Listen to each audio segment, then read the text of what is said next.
I'm Dillon. And I'm Ryan. Welcome back to Adaptation Station, the show where we review books and their movie adaptations. One of us will read the book first and then watch the movie. The other watches the movie and then reads the book. We give you our recommendation for which order gives you the best experience. And today we're talking about Killers of the Flower Moon. Yes, I read this book first. I'll give you a little synopsis of it. The full title of this book is Killers of the Flower Moon, the Osage Murders and the Birth of the FBI. That's how you know it's nonfiction. It is yes, a true it's story. a nonfiction book written by David Grann in 2017, and it tells the events that happened around a group of the Osage tribe in Oklahoma. Yeah. Is that right? In the early 1900s, who they have a lot of oil money. They've gained a lot of oil money, and then a bunch of murders start happening around that time, and ultimately the FBI, the early FBI, is called in to investigate what is going on with those murders. The relatively newly formed Federal Bureau of Investigation. Yeah, for sure. So, David Grann's book, Killer of the Flower Moon, was adapted in 2023 by Martin Scorsese into a 3.5-hour-long movie. And it stars a lot of people, but I would say the four main players in the movie are Leonardo DiCaprio as Ernest Burkhart, Robert De Niro as William Hale, Lily Gladstone as Molly Burkhart, and Jesse Plemons as Tom White. Of course, it stars a bunch of other people, a lot of real members of the Osage tribe that are alive today. Also, John Lithgow and Brendan Fraser make an appearance later. So, that's the movie. It follows the same storyline. I mean, it's a true story. Yeah. So, let's get into talking about it. You read the book first, Yeah. so do you want to start with the book? So I would say up until you learn that Hale was pretty much the mastermind of everything that went on, it was very thrilling and interesting. And then it kind of had a period while I was reading it where it was a little bit of a letdown because you kind of wanted it to be a larger conspiracy brought to justice instead of like one guy. But then right after that, I was like, oh, it did go into that. Yeah. And I was like, oh my goodness, that's crazy. Yeah. And then it's still ultimately, gosh, you really want the justice to have happened, but it wasn't, it didn't, and it didn't fully, you know what I mean? That all happened. And it kind of revealed the scope of it at the end of the book and kind of dwindled out a little bit in the end. It was so exciting in the beginning as far as a narrative almost, and then it kind of dwindled out, and then it's just like that's the importance of the book, though, the fact that injustice happened and you need to read about it. I definitely understand that because I really liked the book a lot too, even after having watched the movie first. But I've felt that similar thing about other true stories and like historical types of books I've read. You want a certain thing to happen or like justice or wrap up in a nice way. But then you remember this is real life and that's how it happened. Like it's not, even though it reads like a thrilling mystery, it's still a true story. So they can't change the ending. That's how it is. And like you said, it's a good point. Like that's why they're writing this book, to remind people. Yeah. That this happened. If we can jump over to the movie. When I first saw that it's 3.5 hours long, I was like, holy crap, that's like 2 movies. Yeah. But as I was watching it, I thought it should have been a mini series. Not just because it was long, but because of the pacing even though it's 3.5 hours long, it felt a little bit rushed sometimes. Like there would be random jumps forward in time. I could see that. So even after I finished it and then read the book and read all those details that are not in the movie, I thought even more. They should have made it a series. Yeah, Because they could have put so much more in. Yeah, they could have put a lot more in. I do have a note about the movie that it kind of, in some places after having read the book, it seemed to stretch out less interesting parts Yeah. and not include parts that would have been more interesting and could have been quicker and made the movie shorter. Yeah. Even in my opinion, so it could have been a shorter movie with more of the interesting parts from the book. I thought, that's probably why I didn't think, make it a series, but they definitely could make it a series, because there's also one thing is like the investigation part is almost not even in the movie, like the FBI role in the whole thing. It's like Jesse Plemons, you mentioned him as a top cast, he's not in it. True. He's barely in it, but he's in the book a lot. Because it's almost kind of part of it is told from that perspective of what he's finding out and uncovering. And I understand all of that detail you can't put it in a movie. Then it could have worked in a series. That's why I'll stand by that. I think it could have been a series. But yeah, you make some interesting points about Martin Scorsese made some weird choices about which parts to focus on. Yeah, because there's like some parts with like the initial murders where it's like a montage of murders and then it's gone. Yeah, and then other parts are really drawn out. FBI comes towards the end, and the trial is like all at the end really fast. Yeah. I'll let you get through maybe more things you want to get through, because I have a lot of things to say about this movie. Okay.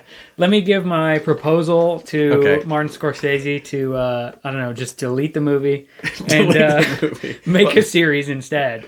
Or, I mean, the movie can still exist. But when I was watching the movie, the way it is, I thought this could be 5 episodes, 45 minutes long or something.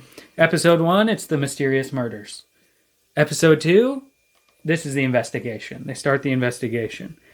Episode 3 is the lying and double crossing. This is when the audience discovers who really might be behind it. Then episode 4 would be enter the FBI and more investigation. And then the whole final episode would be the arrest and the trial. That was my idea based on what's in the movie. Yeah. However, then I read the book and I got an even longer list of stuff that wasn't even in the movie. Okay. So it could be a lot longer. We'll probably overlap on some of this. Than 5 episodes. So I'll start going through that and we can linger on one if we have more to say. So things that were missing from the movie that I would want in a longer show. Maybe it's not even a mini series at this point. A lot of historical context could have been explored more, like how the Osage, they weren't originally in Oklahoma. Yeah, they were further east. Pushed there, Yeah, they got pushed there, and they just ended up in Oklahoma, and that's where they happened to find oil. Yeah, and they were able to, they had the land use rights, right? Like they were granted that. They had to lobby for that in Congress, right? To get that right, and that's how they got their money, is like they were able to sell the rights to their land that now everybody knows has oil on it. Yeah, that is very interesting from a historical point of view. Martin Scorsese thought not so much. Opening scene, they're just dancing in the oil. Yeah, we don't need to that's know why. It. That's true. If you haven't read the book first, you don't get any of that. Yeah, that's true. I didn't think about that because I read it first, but. Another thing is it takes place mostly in the 1920s, which was during Prohibition. They don't really seem to talk about it that much during the movie. I mean, there's the thing about like some of them are getting alcohol, and there's the one guy who's an alcoholic that they try to make it seem like he killed himself. But I feel like if this were a long series, they could talk more about just how did Prohibition happen, how did that affect it. On a similar note, just the different presidents and politics of stuff that was going on, because that affects how the FBI was started and how that enters the story. More specifically about a character, the book goes more into detail about Molly Burkhart's backstory. Yes. Like how she went to the type of schools they had in a lot of places in the U.S. where they had Native people assimilate into the culture, like change the way they dress, learn English, of course. So there could be a whole episode on her going to assimilation school. Another character, Jesse Plemons as Tom White.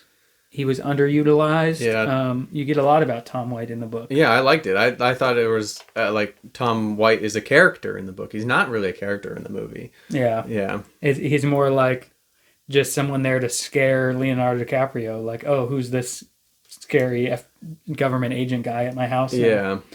But yeah, in the book, you get to learn about his family, how they were all Texas Rangers, and then he joins the FBI. And he saw the first judicial homicide when he was just 10 years old. Like, that's like they're killing someone for a crime. So he witnessed that from a young age. And that's kind of like a character building thing for him. And on a similar note to that, it kind of goes into forensics, changes in forensics about when fingerprinting was new. And I thought that was interesting. That could have been in a movie or show. And finally, last one on my list, kind of what you were mentioning about how it's a wider conspiracy. Yeah. It could have been emphasized more in the movie, how it wasn't just Hale orchestrating this thing, but there were other killings outside of them that were never really solved or explained. Maybe some of them were. But in the book, there's kind of like a flash forward at the end after he's written it where he's talking... David Grann is talking to a reporter, and so it talks about more that happened after that, stuff that's still unknown. Yeah, that could be a whole final episode of a series. Okay, yeah, so you touched on a lot of like specific like details and how more things from the book could be included. Now I'm going to get to what I think is the biggest thing where this movie went wrong, and that's focusing as the main characters pretty much on like Ernest and Hale. Like you're focusing on the bad guys from the beginning. And well, so for one, the movie takes a hard stance that the book kind of did not in putting Ernest in on it from the beginning. The book did not take that stance. It took a fact-based stance where you can't tell for sure whether he was in on the whole plan from the beginning, like, or whether he just came into it some point, you know, at the end, right? I still got the feeling in the movie, like I wrote down in my notes, that he seems like a very passive character. Yeah, I think he's passive, but like Hale makes it pretty clear at the beginning what his intentions are, and he's aware of it. That's kind of what I mean. Is he may be in a little bit of denial, just being a kind of passive he's just person, manipulated a lot. Yeah, but he's aware of everything that's going on, and the book does not do that. Doesn't give that stance. That's just one thing, but. Like, just another general thing about the movie is I did like that montage style there. Yeah. But it was not continued. Yeah. It was like, ooh, this might be an interesting, like a motif or something that is used throughout the movie, that style of that. But then it just did it the once, which made it seem out of place. It was weird. Yeah, that is weird. And,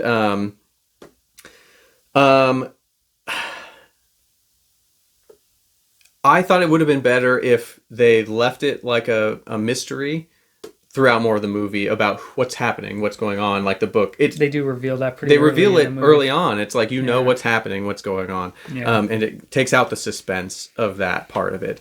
But here's my big thing. That was a couple little things. Here's the big thing: is they should have done it from the perspective of the Osage. Like Molly should have been the main character, and her family should have been the main characters in this, and Tom White too. The heroes of this story should have been the characters that get more characterization. I don't want to see 3.5 hours of the bad guys and you're humanizing them, and like Ernest going like, no, I regret what I did, and this whole scene with he's in the jail or whatever, right? And he's saying he's regretting what he did, and it's like. Yeah. Why are we spending screen time on this? This is a huge historical injustice of a thing that happened, and the movie spends so little time on the people that it happened to, and the people trying to bring it to justice, and the wider thing. It was just like it didn't hit to have the movie made in this way. It was kind of like. Did this movie get a little bit wrong, whitewashed in a way? It's like you took the wrong perspective here. It's like, for sure. Like, I understand, like, there's a story and you could see it as interesting from this point of view and who these guys are. And yes, you're saying that they're bad.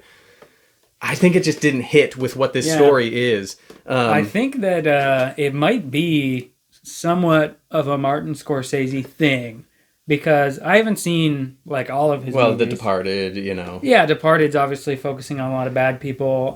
Wolf of Wall Street with Leonardo DiCaprio. He's like a bad guy, and he's the main character. And in that one, a little bit more than The Departed, I would say, The Wolf of Wall Street is something where there are victims to it. You know, yeah, right? And it's a true story. People lose money, and it's a true story. And I really did not like that movie at all. I'm like, why make it? Kind of like you're saying, like, why are we making a movie about this guy? That's true. I didn't think about that, but that's a good comparison there. It's something Martin Scorsese likes to do. Maybe he finds villains interesting. Yeah, I don't know, but yeah, and then stories, all of that together, that's what I think is the true story thing, and then all of that together with the radio show recap at the end. Yeah, to me, with what this story is and how like horrible the thing is that happened, it came off as like flippant, like just like. Yeah, he makes a cameo at that you know, point like as and it guy. didn't give the story the gravity that it deserves as like an ending to this thing. You know, I thought, you know, what a good complex ending of a like potentially real thing that happens. It's kind of like an anecdote, right? Because in the book he talks about Ernest's son Coyote, right? Ends up he kind of has this like weird relationship with his father after this, right? Where he's like they're on and off, and he talks about him like he kind of doesn't like him, but they still have sort of a relationship. He gets his ashes when his father dies, right? And he holds on to him for a while, and eventually the story is he goes and he throws his ashes off a bridge. Like he doesn't know what to do with them, and he just tosses them off a bridge. That's such a powerful image. That should have been in the movie. That should have been in the movie as what a way to wrap this thing up, you know, after it tells this whole thing, and it's like it didn't have that. The movie didn't have the power of giving this message that is important that I wanted to see, you know, done justice. It's like that justice that you want to happen. Again, you would like to maybe see some of it in the movie too, of at least bringing stuff to light. And it doesn't bring enough of it to light, in my opinion. Good point. But another choice Martin Scorsese makes is there's a lot of the Osage language in the movie with no subtitles, which I thought is an interesting choice. What did you think about that? I think it's good. I didn't really notice it as a thing. I think that should happen. That's fine to happen whenever, you know. It felt very natural to me to just be like, what you know the language, you'll know what they're saying. If not, you won't. Yeah. So I thought that was an interesting choice. But now that you've mentioned all of that, I'm feeling like I should have rated the movie lower. Well, you watched it first, though. You didn't. I didn't know. You didn't have the whole picture. That's you know. True. So let's get into the ratings because I'm curious about that. Unless you have I think that's about it. My rant is over. Oh, one more thing I wanted to say because we've talked about Robert De Niro before. We watched Jackie Brown, and I think we both agreed he was our favorite part of that. He is a great actor. Yeah. One part in the movie that I wrote down a quote that came across to me just as very Robert De Niro. More than the character, is a part when he was explaining the plan to Ernest Burkhart and Leonardo DiCaprio. You know, he plays it very, I'm on the fence, I don't know what I should do, and he's not really responding. So while Robert De Niro is explaining the plan, DiCaprio's like silent, basically. And then Robert De Niro goes, "Look at me like this makes sense." And I don't know, just the way he said it in like his gangster movie voice. I was like, that's very Robert De Niro. I get why they chose him. But also he's, if I remember correctly, Robert De Niro's a lot older than the real guy was at this time. I think Hale was sort of like middle-aged. She might have been 40 or something at the time. But Robert De Niro was like 70 or something, right? Yeah. So it's just another Martin Scorsese thing, always picking the same actors since the 70s. Anyways, let's get into our ratings. So you read it first. Yeah, so I read this book first. I gave it an 8.4. Pretty good. I definitely liked it. And then after that, watching the movie, I gave it a 5.6. Okay. Makes sense. I watched the movie first, so I didn't know. That was my first time experiencing it. Mm-hmm. That's my defense for giving it a 7.8. I thought it was good. But then I read the book, and I gave that one an 8.8. Okay. Really liked the book. Yeah, good. it was definitely better for sure. And it made me want more out of the movie. But I don't go back and change my ratings. Ever, Yeah. just so you know, at home. I write my rating down after watching the movie. Even if the book changes the way I think about the movie, that was my rating on first viewing. So now let's combine our scores so we can determine if these are underrated or overrated. So for the book, I gave it an 8.4. You gave it an 8.8. That's an average of 8.6. Very strong score. Over on Goodreads, readers have rated it a 4.24 out of 5 stars. Wow. So 8.48. So, right? Yeah, it's basically 8.5. Basically 8.5. So that's spot on. I would say properly rated because we gave it an 8.6. Yeah, it's a popular book, and we think that it should be. More people should read it, too. As for the movie, we had a bigger split in our scores. You gave it a 5.6. I gave it a 7.8. Combined score of 6.7. 6.7. Not that good, but wow. On Rotten Tomatoes, it has a 93% from the critics and even an 84% from the audience. Yeah, so even your untainted score from my score, it's still lower than both. Pretty massively overrated. Well, maybe you're not so massively with the audience from you, but like from our combined score, it's pretty well overrated. I agree with you. I would say it's definitely very overrated. Plus, it's still hard to find. It's only on Apple TV Plus still. Is that correct? Do you remember where you watched it? I rented it on Amazon. Okay. When I looked to watch this, it was not available to rent still. I think it was only available to buy for like $20, and I didn't want to buy a $20 digital edition that lives on some kind of platform that, Amazon's a big company, but if it goes under, I don't own that. Yeah.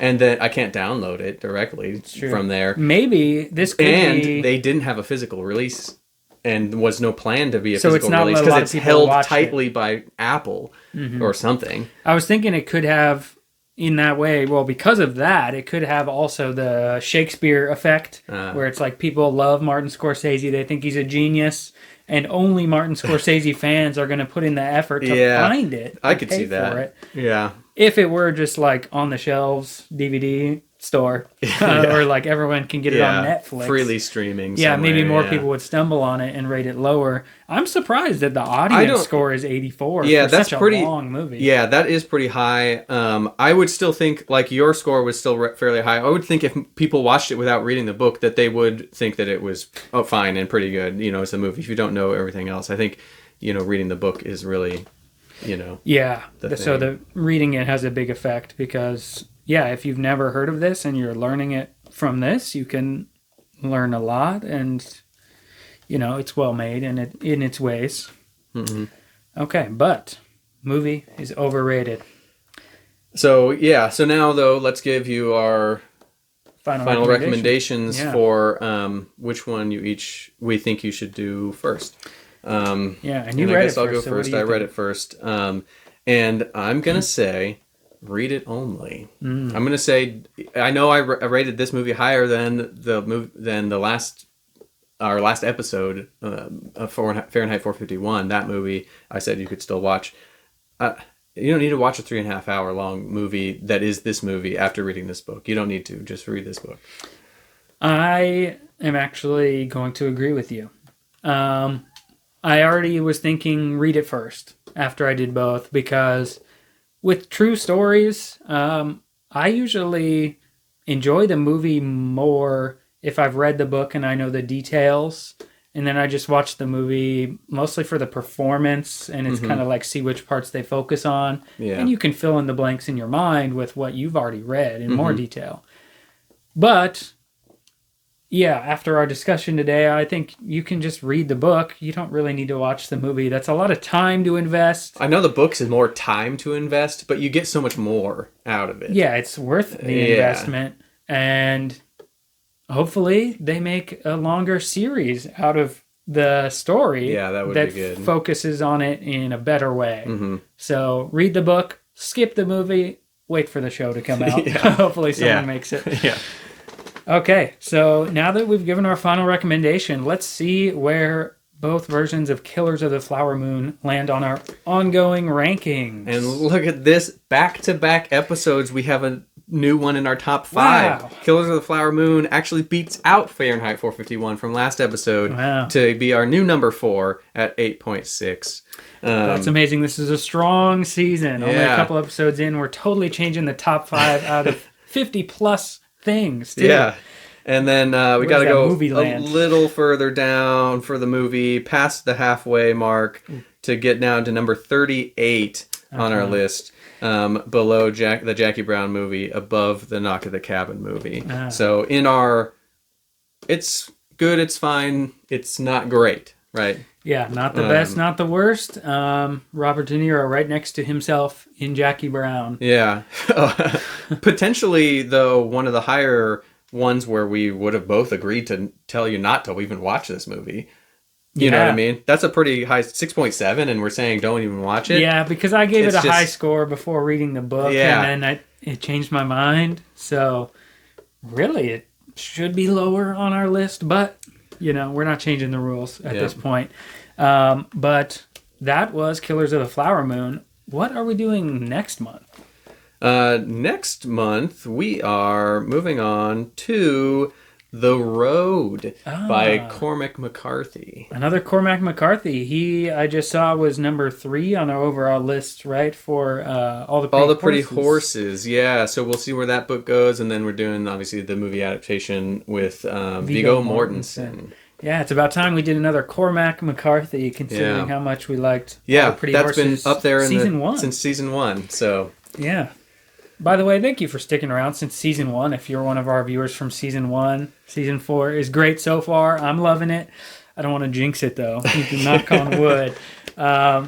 So we'll see you in the next one. As for Killers of the Flower Moon, viewer, you tell me, which is better, the book or the movie? Let us know in the comments below. Like this video, subscribe to the channel, and tell your friends to tune in too. You can click another video now. Thank you.